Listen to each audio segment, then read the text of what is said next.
Γεια σας. Ονομάζομαι Γιώργος Παπαδημητρακόπουλος, είμαι μαθητής της Τρίτης Λυκείου και πρόσφατα το σχολείο μας διοργάνωσε επίσκεψη στο Ευρωπαϊκό Κοινοβούλιο στο Στρασβούργο και συμμετείχαμε στο παιχνίδι ρόλων που διοργανώνει το Ευρωπαϊκό Κοινοβούλιο.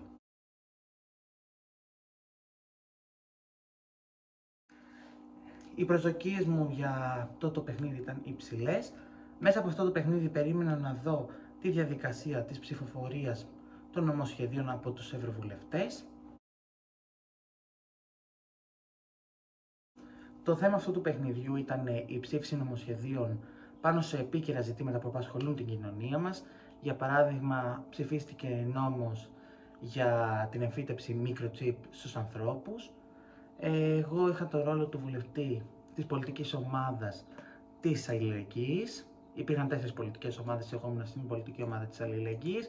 Η πολιτική ομάδα της Αλληλεγγύης είχε ως στόχο να προσπίσει το κράτος πρόνοιας και ήταν υπέρ των χρηματοδοτήσεων από το κράτος.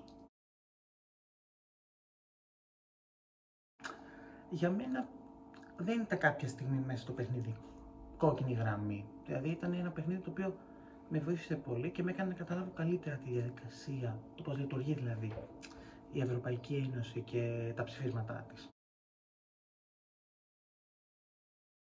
Υποχωρήσεις όπως και στην πραγματική πολιτική, εντάξει, όλοι μας κάναμε στο να ψηφιστεί κάποιος νόμος, δηλαδή να μην έχουμε την πολλή συζήτηση που χρειάστηκε να γίνει για να ψηφιστούν οι νόμοι, καθώς ο καθένας είχε διαφορετικές απόψεις και έτσι γίνανε πολλές υποχωρήσεις για να ψηφιστούν γρήγορα οι νόμοι.